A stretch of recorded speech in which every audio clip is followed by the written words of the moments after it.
Please welcome Superintendent Wayne Gent.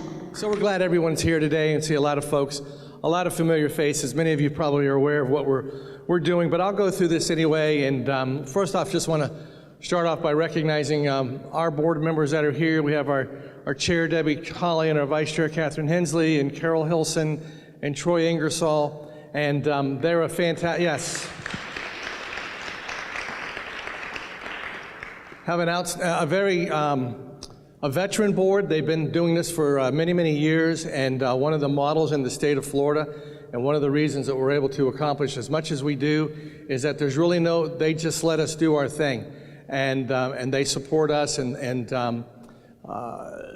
very actively involved in the community, and very supportive of what we do in different organizations.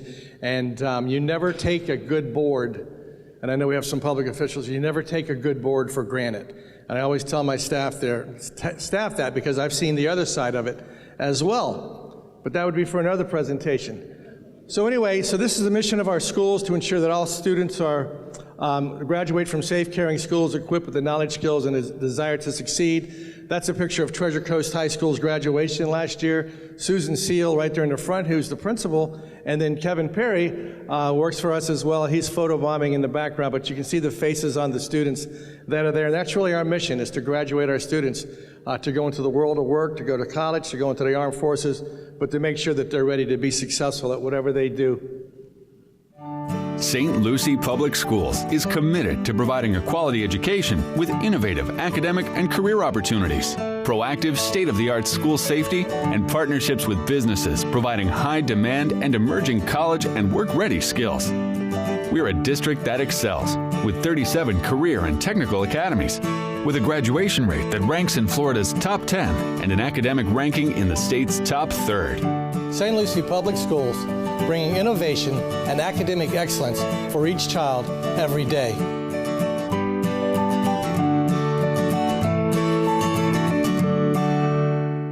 All right, Charissa, that's it.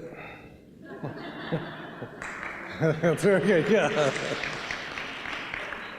On your tables, you do have a couple of fact sheets. One of them will look like this, and this will really give you the details about the school district. And we have about 40,000 students in our schools. One of the things that might be interesting to some folks is that we have almost 50 languages that are spoken in our schools. And I'll talk about our graduation rate here. We talk about how many kids we transport. So that's our facts at a glance. Our district grade is a B, and we are right at the cusp of an A rating. And in a moment, I'll talk to you about our graduation rates and how high they are in the state. The graduation from the class of 2018 is what's called a lagging indicator. So when we get graded by the state, that information, we can't use the graduation rate. So the graduating class of 2018, we won't count till 2019's scores. If we could have counted their graduation rate this year, we would have been an A-rated district. But we're 1.5% away from an A rating, just a couple of points. So we're right there knocking on the door.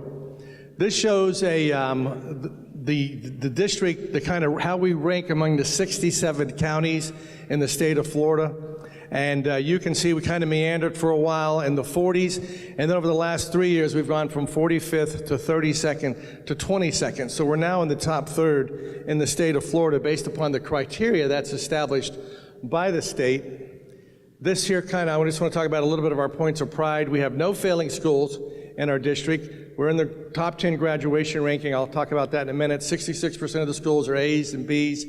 One of the things we're proud of, and you have brochures and information, and I'll hit it a little bit in a few moments, regarding our career and technical education academies, where our students get the industry certifications, and we've pretty much doubled that over the last couple of years as well. Industry certifications really are credentials that the students earn in high school in their particular fields. On your desk are some examples of the academies, but I'll show some slides on that in just a moment. So everything really is good news, and everything is trending, as you see the trend line, in the right direction. Talk about our graduation a little bit, going from, in the last 4 years, really from 75% to 92%. It's tax season, so you always average upwards. So we're at 92% as a school district, and that's all of our schools that are out there, but really remarkable progress from our school centers. When we break this down by the tri-county area, because this is important to a lot of folks. You can see that the top 5 schools and the graduation rate that's listed over on the side are St. Lucie County schools, and then it shows how we compare to Indian River County and to Martin County. I'll just pause there for a moment so you can see that. It's surprising to a lot of folks, but not to us. This here really shows the remarkable gains over the last 4-year trend of the graduation rate. Central High School at over 15% increase. Look at Westwood High School, 28% increase over the last, from 64% to 92%, which is just fantastic. Lincoln Park Academy has always been at the top tier there. PSL High School, another school that's gone up 26% to 97%. Centennial High School, a 15% increase. Treasure Coast High School, a 98% graduation rate. So as a district, we're at 91.8 or 92 compared to the state at 86. Again, a remarkable trend, and we'll talk about how we do that in just a second.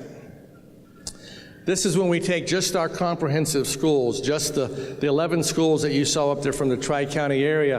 When we just take our traditional comprehensive high schools, this is where we rank on the Treasure Coast, and this would put us really in the top 4 in the state of Florida as well, at 96.5% graduation rate. What's really impressive about this is just not one group of students. We're a very diverse district. We're about 1/3 African American, about 1/3 Hispanic, and about 1/3 white. And in every one of those categories, we rank in the top in the state. Our economically disadvantaged students, this is an indicator based upon income, family income. We're 4th, 9.5% higher than the state average.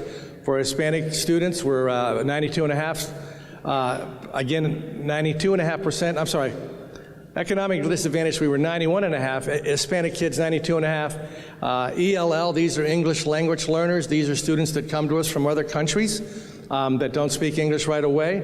And part of our ESOL population, you can see where we're at 82%, 7th higher than the state. Our ESE, these are our special education students. These are our students with special needs, and it's at 87%, almost 10% higher than the state. African American students at 90%, around 9.5% higher than the state. And then our white students at 92%, about 3.5% higher than the state average. So every area, this means that our students are all moving at the same level. And it's very impressive to do that, because you won't find that in a lot of places where the students are all moving along, which is really a credit to our teachers and what they do in the classroom to reach individual learners.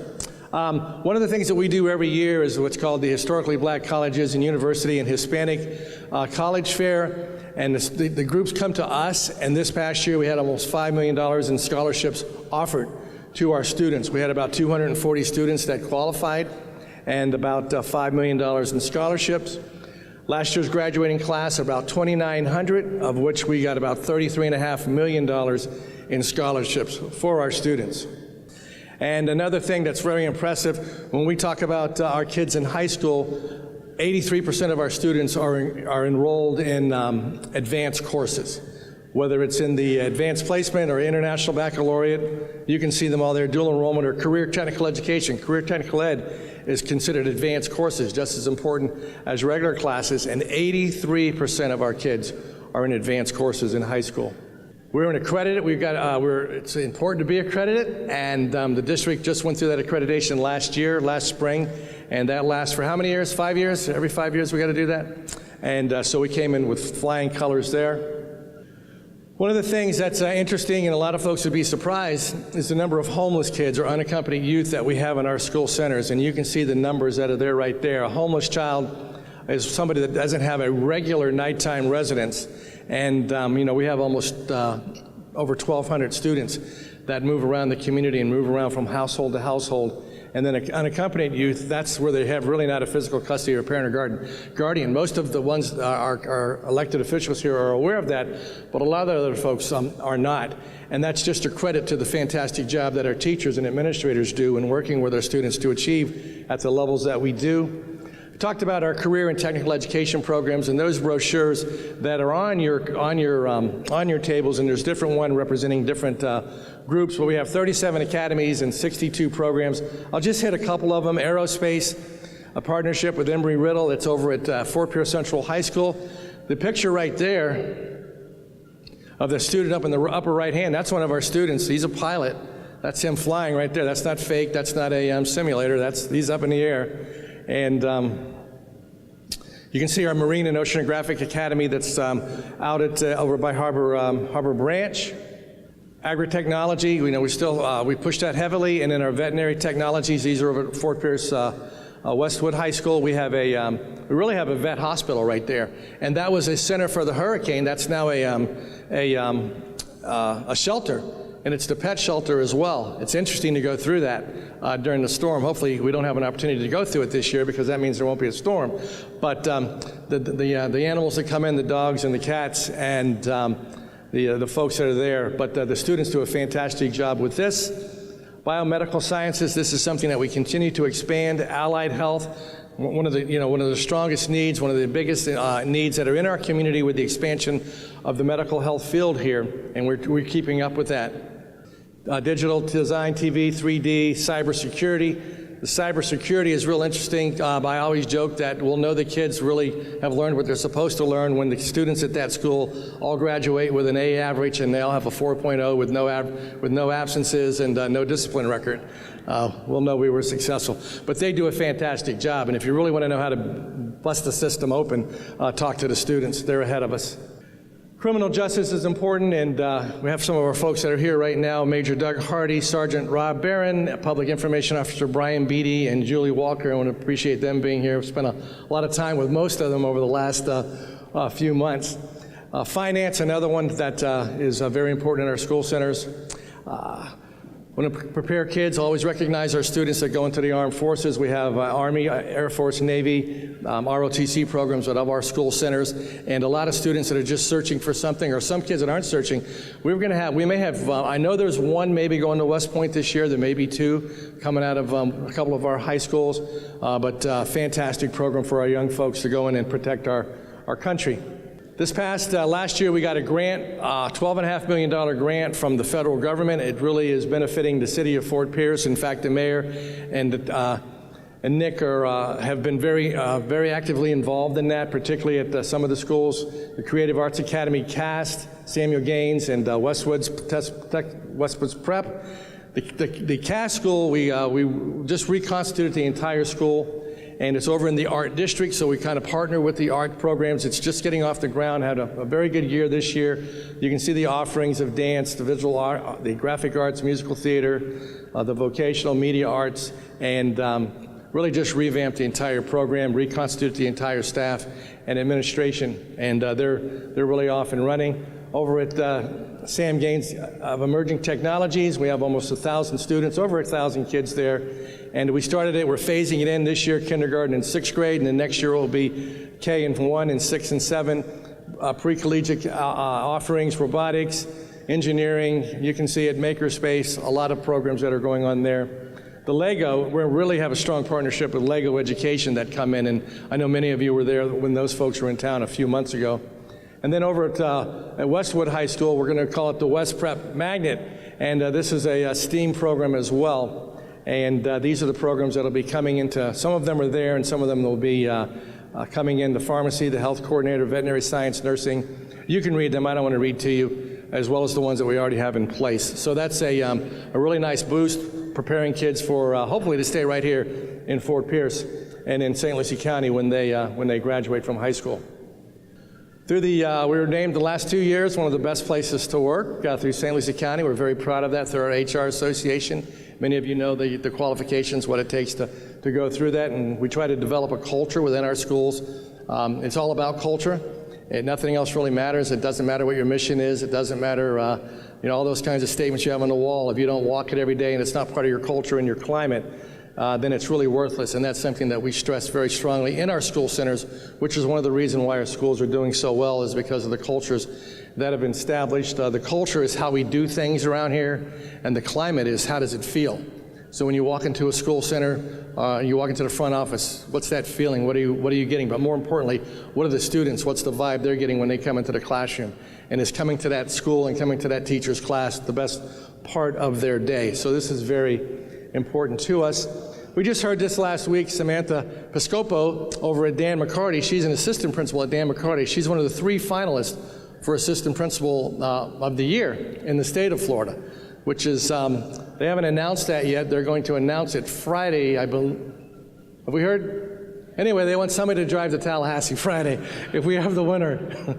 So I'm looking at my staff, see which one's awake right now. Somebody's gonna have a road trip, hopefully. Maybe it'll be me. And then last year, Tracy Wilkie, Samantha was one of the five finalists for the state. Tracy Wilkie last year was one of the 3 finalists for Principal of the Year, and went to a nice ceremony for her last year, one of the 3 finalists. So we have a good group of administrators.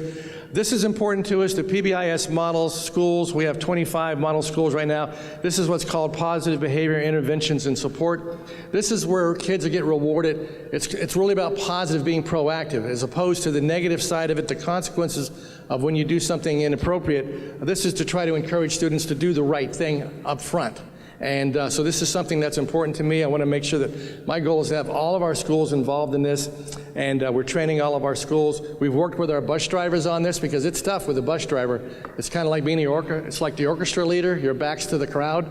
As a bus driver, your back's to the crowd.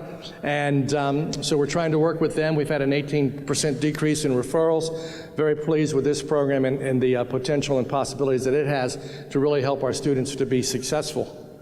And then the District of Distinction.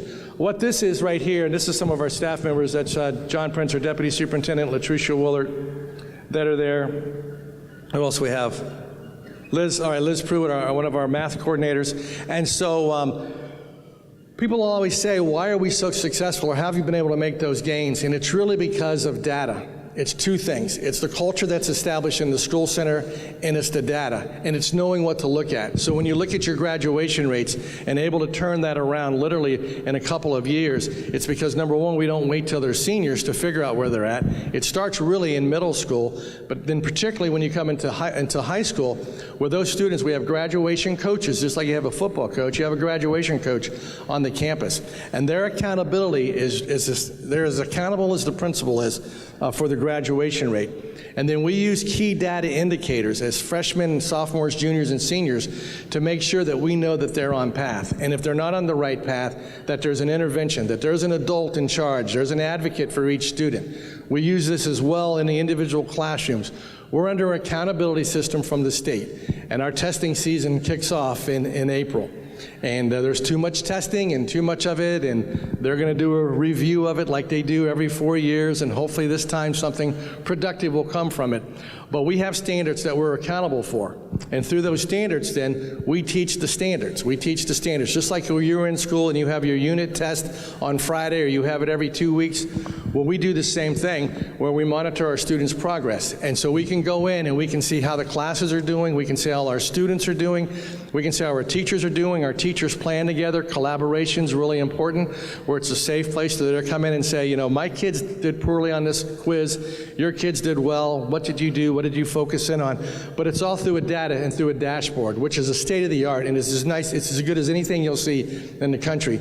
In fact, John and Terrence will go out and speak to different groups as well, so we can share that information with other districts and other educators. But that's the key to it. It's about the culture in the building, and it's about knowing what to look for and knowing what to monitor, and that people are responsible for children and for our boys and girls, and not to make any excuses.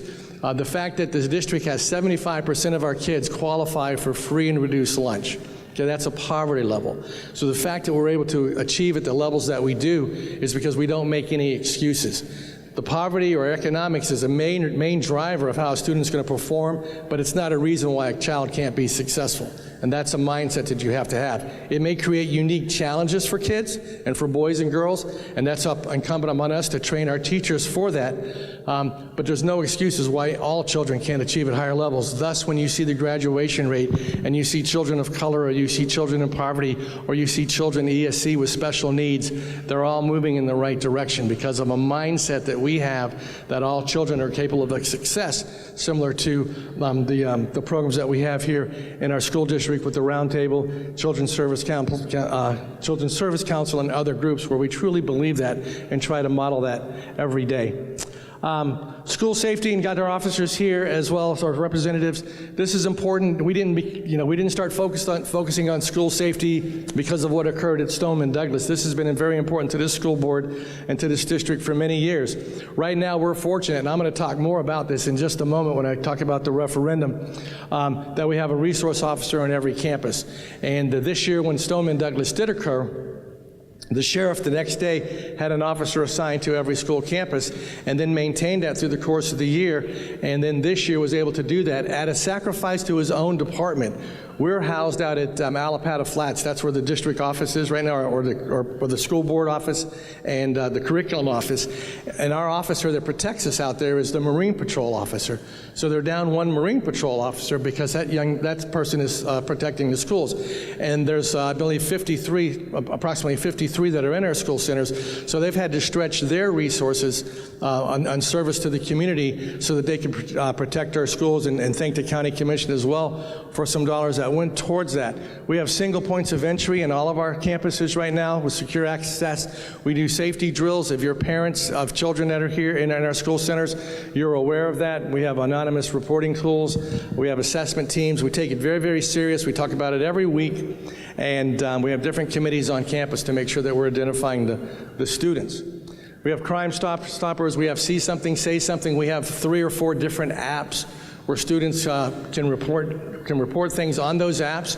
And because of the relationships and the positive things that happen with the school resource officer on campus, that's seen as a friendly person. It's not seen as somebody that's there to nail people. It's somebody that's there to support our students and to see law enforcement in a different light. And they'll talk and they'll tell and they'll report things before they occur. And that's so important to us. It's important to us that we have a deputy on every campus, an armed deputy. We're not interested in the other programs, and I'll talk a little more about that in just a moment. But Crime Stoppers is a big program on there. Now, I'm going to shift gears here and close out and just talk about our referendum, and then answer any questions if however you want to do it, Teresa. But we're in the middle of a campaign right now about our teachers, our children, our teachers, our safety, and our culture. And it's really a referendum to go to the voters. And let me explain why. Florida used to be 45th in funding for teacher salaries, 45th out of 50. Now that just changed last week on the report that came out. So we're no longer 45th. You know what we are now? We're 46th, okay? But we're going in the wrong direction. And so no matter what you hear that comes out from Tallahassee, we're still underfunded in public education in Florida when you compare us to the rest of the country. And so 20 school districts, really 30-some in the last 4 years, but in the last year, 20 school districts went to their local voters for whether it was a half-cent sales tax increase or a millage increase to enhance public education. 12 of those districts were particularly for salaries of teachers and for protection of the students. And so that's what I want to talk about just here in a moment. I've already shared with you our points of pride, so I won't go there again. But in order to maintain that, and somebody will say, well, what you're doing and all the positive things, is it sustainable? It's sustainable if you have the right people. You don't win with people, you win with the right people. And we know we have the right people based upon our data. But we're going to be in severe competition that I'll share with you in just a moment. So this is the ballot language: to raise the salaries of teachers, recruit and retain highly qualified teachers, improve school security, mental health services, fund essential operations, south of the county, district levy an annual ad valorem millage of $1 for 4 years. Remember, it's for 4 years. And just as important, all funds reviewed by a Citizens Advisory Committee. So what will happen is on April 3rd, you'll get a mail-in ballot, and I'll talk more about that. So let me just hit this really quickly. So, increased teacher pay, 70%. Martin County, Palm Beach County, Dade County, Broward County, Orange County, Sarasota County, several other counties already went to their local voters and increased the salaries of their teachers. This right here is what we are competing against in Martin and in Palm Beach County. Anywhere you can see in Martin County from almost $2,000 from 0 to 5 to, with 10 years experience, almost $8,000. And you can see from Palm Beach from $1,000 to $10,000 based upon the year's experience. Our teachers are aware of this, and we've already lost some folks. to other surrounding counties. So if we're going to maintain this high level of what we're doing in public education here and teaching our children and our youth, it's a benefit to this entire community, it's a benefit to economic development, all of those things that are crucial to a community, we have to be able to compete. Capitalism is what we're formed on, and you compete with other districts. And so we're going to our voters. They've always come through in the past because we can't wait 2 years for a special election. Our students are fragile. Our community is fragile. All the indicators are going in the right way, from the city of Fort Pierce to the county, to Port St. Lucie, all kinds of development and growth that are going. And we know that it starts right at the school center itself. So this is why this is so important to us. If we lose good teachers, they walk out the door, depending upon years of experience, that's an economic impact to the district, because to replace a teacher could be anywhere from $10,000 to $15,000, depending upon how much training we do. We do a great job of training our teachers. Based upon, you can see the results based upon our scores and how our students are improving. The most important thing, though, is how do you measure the impact when that teacher leaves? Think about your favorite teacher that you ever had growing up. If you never were exposed to them, how would your life been different, if at all? And so that's very important to us, that we're able to keep our good folks here. We already have what do we got, 200 and some, how many that are down in Martin County right now? So I think it's 285. And that's 285 too many. Security. Talked a little bit about this. There's a picture of Sheriff Mascara. And so we can't sustain keeping a deputy on campus with the stress that's on the Sheriff's Department right now. If we're successful this will be $5.5 million that will enable us to continue to have a school resource officer on every campus. We think that that's the best way, the best method for protection for our students is to have that deputy on the school campuses. Different districts have had to go to different models that are out there, but we feel that this is the best model. We're not interested in arming staff members. And we're hopefully not going to have to go into any kind of an armed guard program, but that will all be contingent upon where this lands, whether we've got that school deputy. We have 2 at the high schools, we have 1 at all the other school centers. And again, at a strain to the sheriff himself and to his department and the services to the community. And that's so important. When you drive around to the schools, and many of you have kids there, you see the car right out front or a truck right out front. And that's what our teachers want, that's what our staff members want, and that's what our children deserve, is the safe schools. Mental health issues, I'm going to close up here and wrap up. Improving mental health. The challenges that the children bring to us is unlike anything. It's really, there's a lot going on in kids' lives. It's not their fault when they come in kindergarten and have all these social emotional challenges and issues, but that can disrupt that entire school for an entire day or a week, and our staff members are aware of that. And we do need additional counselors, guidance counselors, behavior support, school psychologists. We're down 5 right now. We've already lost 5 to surrounding counties because of salary. And what a psychologist does is goes from school to schools and works with the most troubled boys and girls and youth to try to help them be successful.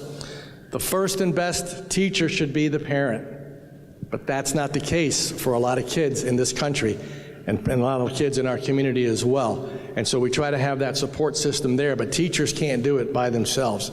And then you can see the psychologists and social workers. And then 1%, which would be less than $220,000, just to preserve any program that we might need, that, let's say this school right here needed an additional course teacher, or we needed Port St. Lucie High School has a big construction academy. We may need an additional instructor there because of student growth or enrollment. We don't know what that would be, but that's 1% of it. And if those dollars aren't needed, then those dollars would go back into the other programs as well. How much would this pay? For the average single family home unit or condo, it's about $8 a month, just a little over $8 a month for the average homeowner. Lottery dollars, this always pops up, so you can see it right there. Less than 0.5% of our budget is on the lottery. It would last on one day till 10:30 in the morning. One day, that's it. The rest of the lottery dollars go to what's called Bright Future Scholarships, but lottery dollars never enhanced education, public education. What they did is they did away with it just supplanted it and put it in there, and we're able to spend dollars someplace else, but it never went to where it said it's going to go. And then every dollar will stay right here in St. Lucie County. And then this is the accountability piece, and this is, I'm wrapping it up. This is so important to the school board, to me, and to the community. We'll have an outside advisory committee. We'll have state law that shows that the dollars must go where they say they're going to go. Our school board members, we have 4 of them here today, are directly accountable to the voters, and then this would be for 4 years. And then after 4 years, you would have to seek voter renewal to move forward. The heavy lift is right now, because most districts, I'm not aware of a district that when they put it in place, it was not renewed by a substantial margin. When I was in Palm Beach County, we got about 50-some% of the vote the first time. After the 3rd renewal, it was in the 70s. Because every dime went to where we said it was going to go, and the community could see the benefits to the students and to the community. This is a unique election because it's going to be a special election, and we're the only game in town. So if you're a registered voter, and if you're not a registered voter, you need to be registered to vote by March 25th. But if you're registered voters, you'll get a mail-in ballot on April the 3rd, on or about April 3rd. You'll have the ballot language there, that's it. Postage prepaid to mail it back into the supervisor of election. If you don't trust the mail, you can still drop it off at Gertrude Walker's office or one of the 3 satellite offices, Walton Road, St. Lucie West, and the new one out in Tradition, where you can hand deliver that ballot as well. They got to be in by 7 o'clock, April the 23rd. So it's not a walk-in election. The majority, 70% of the voters in the last 2 elections voted early, either voted early voting or by mail. And so this, we think, gives us the best chance for the most voters to have a say, no matter which way they go, to have a say. Normally you only get about 6 or 7%, maybe 10% of people that would come out in a special election. So this hopefully would double that or triple that so that the most registered voters would have a say in the future of our school district. And that completes my presentation. Wow.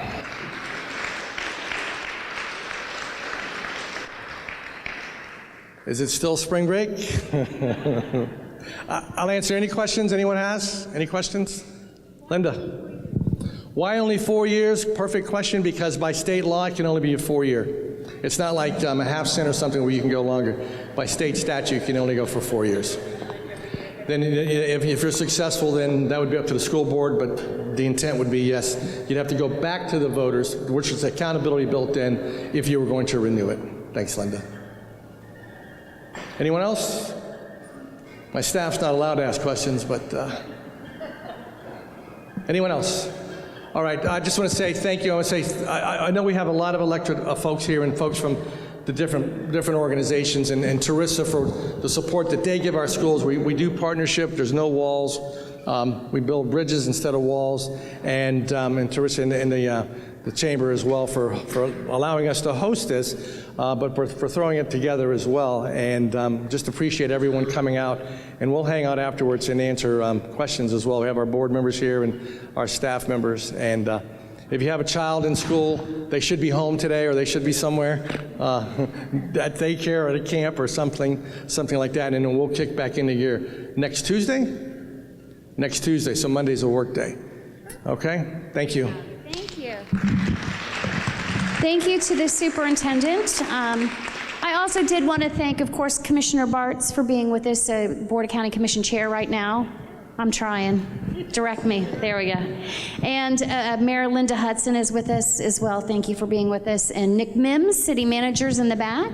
I saw him, and Sean Boyle, our Executive Director of the Children's Services Council, and of course, Superintendent Gent brought his entire staff. But please give me just one moment to thank our sponsors, because we have a whole table here from one of our great new partners in the community, Mid-Florida Credit Union. Thank you so much, you guys. And the Sheriff's Office, thank you to the Sheriff's Office. I don't know where Brian went, but they're also part of the PAC, which is helping push this referendum forward. So thank you to the Sheriff's Office for sponsoring today. And to our bronze sponsors, which are ACCH Insurance Agency, John Smith Subs, and the Inner Truth Project. Thank you to all of them for sponsoring. Don't forget, if you're interested in catering, there are some people from the catering program here that can help you out. And I'm hoping that you all understand the importance of this referendum going forward. The Chamber has voted to support this. We do think it's important, and it is not just a problem for our kids, as he mentioned, but it is an economic development issue as well, as we try to bring more and better paying jobs to our community. It is important all the way around.